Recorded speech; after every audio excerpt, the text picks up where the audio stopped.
So hello guys, welcome to my channel. তো আমরা participate করেছি টাউন হল 9-এ, যেখানে আমরা অলরেডি 2টা ম্যাচ হেরে ফেলেছি এবং একটি জিতছি। তার কারণ অন্য কিছু, সেটা পরের ব্যাপার। আজকে মূল টপিক হলো টাউন হল 9। এখানে কিছু রুলস আছে যেগুলি আপনাকে মেনে চলতে হবে, যার মধ্যে 4টি রুলস অত্যন্ত গুরুত্বপূর্ণ যদি আপনি TH9-এর গেম প্লে করতে চান।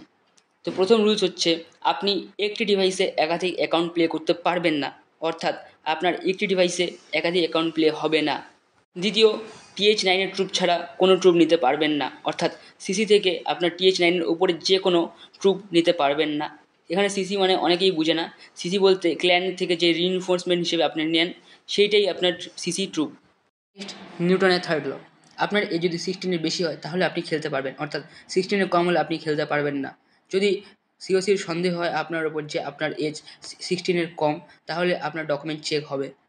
তো ফোর্থ রুল হলো, আপনি ইচ্ছাকৃতভাবে কোনো চিট ব্যবহার করতে পারবেন না, অর্থাৎ গেমের মধ্যে এমন কোনো লুপ হোল আছে যেটা আপনি ইচ্ছাকৃতভাবে ব্যবহার করতেছেন, তাহলে আপনার গেম প্লে ব্যান হয়ে যাবে, অর্থাৎ আপনার অ্যাকাউন্টও ব্যান হবে এবং আপনার টিমও ব্যান হয়ে যাবে। এই হলো আমাদের 4টি গুরুত্বপূর্ণ রুল। এগুলি মেনে চললে আপনি খুব সাবধানভাবে আরামসে খেলতে পারবেন। মে মাসে রেজিস্ট্রেশন শেষ হয়ে গেছে এবং জুন মাসে রেজিস্ট্রেশন শুরু হবে, তাই আপনারা যদি পার্টিসিপেট করতে চান তাহলে এখন থেকেই অ্যালার্ট থাকুন।